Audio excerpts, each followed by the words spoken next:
दोस्तों, आज से ठीक 5 दिन पहले मार्क ज़करबर्ग ने फेसबुक पर एक पोस्ट की थी। आप में से बहुत सारे मित्रों ने वो पोस्ट देखी भी होगी। फेसबुक यूज़ करते समय आपके न्यूज़ फीड में वो पोस्ट ज़रूर आई होगी। उस पोस्ट के बारे में आज हम सभी को जानना बहुत ज़्यादा आवश्यक है और हम बहुत कुछ सीख सकते हैं उस पोस्ट के द्वारा। खास तौर पर हिंदू समाज को उस पोस्ट से बहुत कुछ सीखने जैसा है।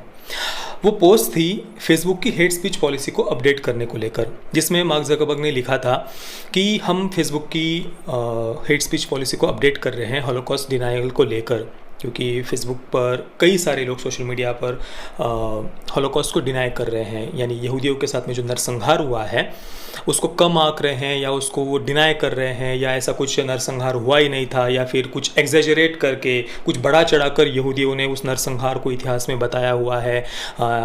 इतना कुछ बड़ा नरसंहार वगैरह हुआ नहीं था। इस प्रकार से हॉलोकॉस्ट डिनायल की थियरी, जिसे ज्यूइश कॉन्स्पिरेसी थियरीज वगैरह कहा जाता है, इस प्रकार की कुछ थियरीज सोशल मीडिया पर कुछ लोग स्प्रेड कर रहे हैं, हॉलोकॉस्ट को डिनाई कर रहे हैं, यहूदियों का नरसंहार नहीं हुआ था या इतना बड़ा कुछ नरसंहार नहीं हुआ था। इस प्रकार की कुछ थियरीज सोशल मीडिया पर स्प्रेड की जा रही है और उसको लेकर उस पोस्ट में लिखा गया था मार्क ज़करबर्ग ने कि भाई इसके अगेंस्ट हम बहुत ज़्यादा स्ट्रिक्ट है और इस प्रकार के किसी भी पोस्ट को हम सहन नहीं करेंगे। इस प्रकार के सारी पोस्ट को हटा दिया जाएगा फेसबुक से, उस पर स्ट्रिक्ट एक्शन ली जाएगी और आगे से अगर कोई भी एंटीसेमिटिज्म को सर्च भी करता है उसके बारे में अधिक जानकारी के लिए, तो हम प्रॉपर जिनके जो सही जानकारी जहाँ पर अवेलेबल हो ऐसे जगह पर ही उनकी सर्च को लेकर जाएंगे, ताकि किसी के पास में गलत जानकारी ना जाए।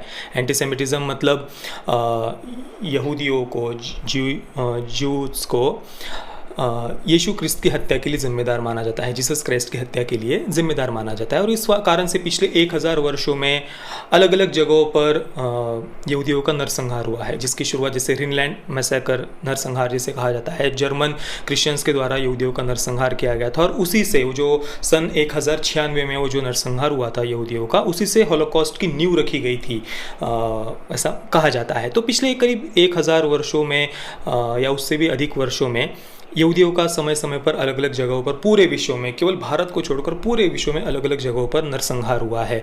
जो अरब कंट्रीज़ और इजराइल के बीच में भी वॉर हुआ है, युद्ध हुआ है, उसमें भी कई बार यहूदियों का नरसंहार हुआ है। इसके बारे में अगर आपको पूरी जानकारी चाहिए तो मेरा फौदा का रिव्यू आप ज़रूर देखिए, उसमें इजराइल का पूरा इतिहास मैंने बताया हुआ है।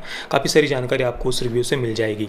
तो ये जो एंटीसेमिटिज्म की भावना है, मार्क ज़करबर्ग ने लिखा है कि ये एंटीसेमिटिज्म की भावना अभी बढ़ रही है, हॉलोकॉस्ट को डिनाई किया जा रहा है। ऐसे कई सारे फेसबुक पेजेस है, ग्रुप्स है, पर्सनल अकाउंट्स है, उनके द्वारा एक गलत ये थियरीज स्प्रेड की जा रही है। अब मार्क ज़करबर्ग को ये पोस्ट क्यों करनी पड़ी? देखिए, पिछले कुछ दिनों से ये जो थियरीज जब स्प्रेड की जा रही थी हॉलोकॉस्ट डिनायल की, तो यहूदी समाज जो है पूरे विश्व के, उन्होंने फेसबुक पर नो डिनाइंग इट इस हैशटैग के साथ में वीडियोस अपलोड करना शुरू किया था। मार्क ज़करबर्ग पर फेसबुक पर एक प्रेशर उन्होंने डाला था कि भाई इस प्रकार से जो हॉलोकॉस्ट डिनायल की थियरीज कुछ पेजेस, कुछ ग्रुप्स और कुछ पर्सनल अकाउंट्स के द्वारा स्प्रेड की जा रही है, इन पर एक्शन ली जाए। इस प्रकार से पूरे यहूदी समाज के द्वारा एक प्रेशर बनाया गया मार्क ज़करबर्ग पर कि भाई हमारे साथ जो नरसंहार हुआ है, यहूदियों के साथ जो नरसंहार हुआ है, उसको ये लोग डिनाई कैसे कर रहे हैं, उसको ये कम कैसे आंक रहे हैं, इस पर एक्शन लो। और उसके बाद में फिर ये फेसबुक को एक्शन लेना पड़ा। अब इससे हम क्या सीख सकते हैं? देखिए दोस्तों, यहूदियों के साथ में जो नरसंहार हुआ है उसे लगभग आज पूरे विश्व में पढ़ाया जाता है। लगभग सभी देशों में इसके बारे में पाठ्यपुस्तकों के द्वारा, इतिहास के द्वारा जानकारी दी जाती है, उसको पढ़ाया जाता है। इवन कई सारी फिल्में इस पर बनी हुई है, शाइंडलर्स लिस्ट वगैरह, इस प्रकार की कई सारी फिल्में बनी हुई है। तो यहूदी समाज ने, ज्यूज़ ने, उनके साथ जो अन्याय हुआ है, नरसंहार हुआ है, उनकी जो पीड़ा है, दर्द है, तकलीफ़ है, उसको दबने नहीं दिया, उसको एक आवाज़ दी, उसको सब तक पहुंचाया। इतिहास के द्वारा, फिल्मों के द्वारा, मीडिया के द्वारा, कला और साहित्य के क्षेत्र के द्वारा उन्होंने उनकी दर्द को, पीड़ा को सब तक पहुंचाया है। उस आवाज़ को उन्होंने दबने नहीं दिया। पर यहूदियों से भी कई गुना ज़्यादा नरसंहार, कत्लेआम अगर इस विश्व में किसी समाज का हुआ है तो वो हिंदू समाज का हुआ है। जो भारतीय सनातन वैदिक संस्कृति को फॉलो करते थे, उनका नरसंहार यहूदियों से भी कई गुना ज़्यादा हुआ है। पिछले 1000 वर्षों में अलग अलग विदेशी आक्रांताओं के द्वारा, फिर वो चाहे तुर्की हो, अफगान हो, मुग़ल हो, डच हो, पुर्तगीज़ हो, ब्रिटिश हो, इन सभी विदेशी आक्रांताओं के द्वारा यहाँ पर हमारी इस भारतीय सनातन वैदिक संस्कृति को नष्ट करने की कोशिशें की गई। यहाँ पर ज़बरदस्ती धर्मांतरण करने की कोशिश की गई, हमारे लाखों लाखों मंदिरों को तोड़ा गया, सांस्कृतिक धरोहरों को तोड़ा गया और करोड़ों करोड़ों भारतीयों का, जो भारतीय सनातन वैदिक संस्कृति में विश्वास करते थे, उनका नरसंहार हुआ है, क्योंकि वो बस यहाँ पर कन्वर्जन करना चाहते थे, हमारी संस्कृति को नष्ट करना चाहते थे। जैसे अगर हम औरंगज़ेब का उदाहरण ले तो औरंगज़ेब ने गुरु तेग बहादुर जी का शीश काटा। क्यों? क्योंकि उन्होंने केवल धर्मांतरण करने से मना कर दिया था। उनके साथ में भाई मतीदास जी, भाई सिद्धिदास जी, भाई दयाल दास जी, उन्हें आरे से बीच में से काटा गया, उबलते हुए पानी में डाला गया, जिंदा जलाया गया। क्यों? क्योंकि केवल उन्होंने धर्मांतरण करने से मना कर दिया था। केवल यही नहीं, छत्रपति संभाजी महाराज जी, धर्मवीर संभाजी महाराज जी, उन्हें 40 दिन तक अनगिनत यातनाएं दी गई। गर्म सलियों से उनकी आंखों को फोड़ा गया, गर्म सलियों से उनकी चमड़ी को उधेड़ा गया, जिह्वा को काटा गया और उसी अवस्था में 40 दिन तक तड़पने के लिए छोड़ दिया गया धर्मवीर संभाजी महाराज जी को। क्यों? क्योंकि केवल उन्होंने धर्मांतरण करने से मना कर दिया था। और केवल यही नहीं, जितनी भी विदेशी आक्रांता है उन्होंने इसी प्रकार से यहाँ पर अन्याय अत्याचार किए हैं, ज़बरदस्ती धर्मांतरण के लिए, हमारी संस्कृति को, सभ्यता को नष्ट करने के लिए। पिछले 1000 वर्षों में लगातार ये हत्या, लूट, बलात्कार होते आ रहे हैं।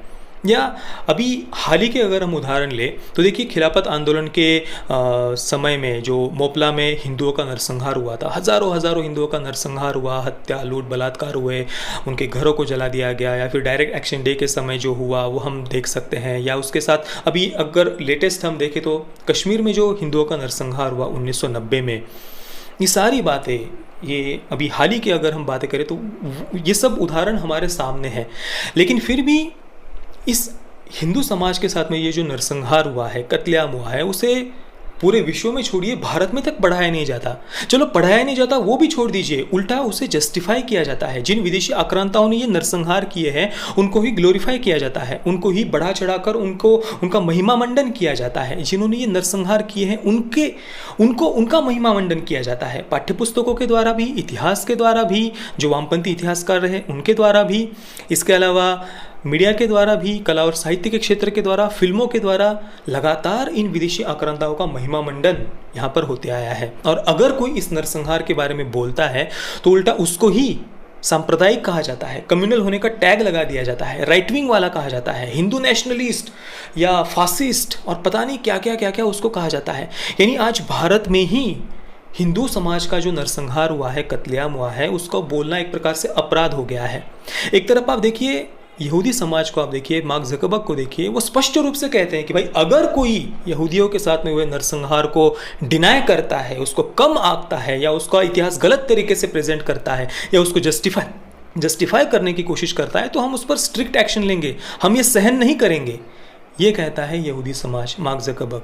पर भारत में आज जो तथाकथित बड़े हिंदुत्ववादी नेता बनकर बैठे हैं वो भी ये बात जितना स्पष्टता से मार्क ज़करबर्ग ने ये बात कही, उतनी स्पष्टता से आज के जो हिंदुत्ववादी नेता है वो भी ये बात नहीं कह सकते। वो ये नहीं कह सकते भाई हिंदुओं के नरसंहार को अगर कोई कम आंकेगा या उसको डिनाई करने की कोशिश करेगा तो हम उस पर स्ट्रिक्ट एक्शन लेंगे, ये कोई कह नहीं सकता। क्योंकि अगर कोई भारतीय जो अपने आप को हिंदुत्ववादी नेता कहते हैं वो अगर ऐसा कहे तो तुरंत ये NDTV, क्विंट, वायर और अल जजीरा और द टेलीग्राफ और द न्यूयॉर्क टाइम्स और पूरा केवल भारत की ही नहीं पूरी विश्व की मीडिया उसके पीछे पड़ जाएगी, उसको फासिस्ट वगैरह क्या क्या होने का सर्टिफिकेट दे दिया जाएगा। आज भारत में ही हिंदू समाज का जो नरसंहार हुआ है उसको बोलना एक प्रकार से अपराध हो गया है।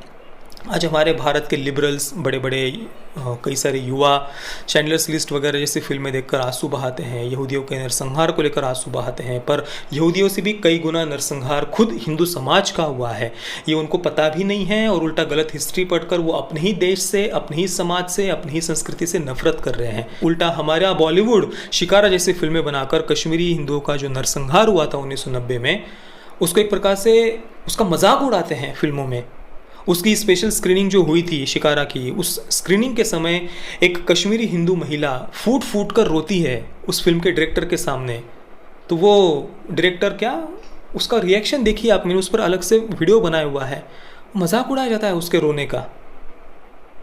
ये आज इस स्थिति में है। आज हम देखिए आज भारत में ही हमारे इतिहास के बारे में बोलना ही एक अपराध हो गया है और वामपंथी इतिहासकारों ने इतना झूठा इतिहास फैला दिया है, इस प्रकार से ब्रेन वॉश कर दिया है हमारी जनरेशन का कि वो इसके बारे में बोलना छोड़िए, सुनना भी पसंद नहीं करते।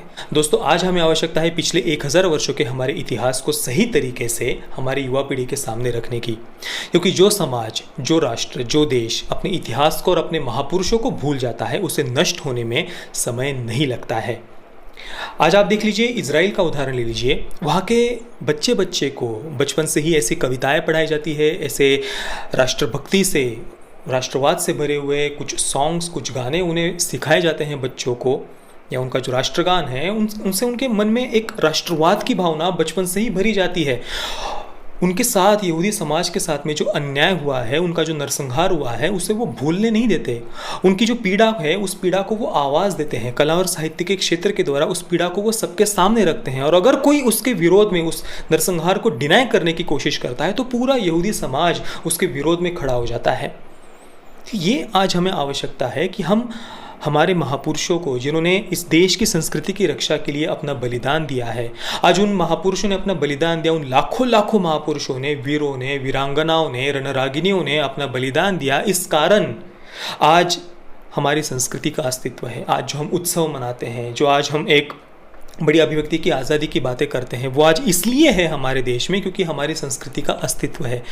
विश्वास करिए, यकीन मानिए, अगर इस सनातन वैदिक संस्कृति का अस्तित्व नहीं होता ना, तो आज जो लोग बड़ी बड़ी अभिव्यक्ति की आज़ादी की बातें करते हैं, उन्हें अभिव्यक्ति की आज़ादी की इस खेत की मूली होती है वो भी पता नहीं होता।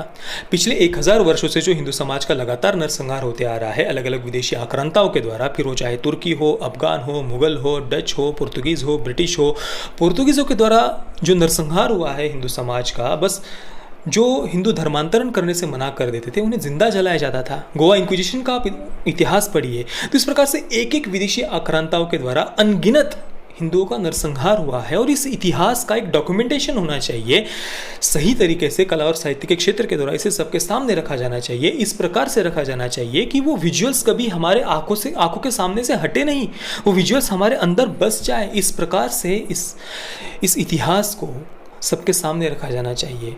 जय श्री राम, वंदे मातरम।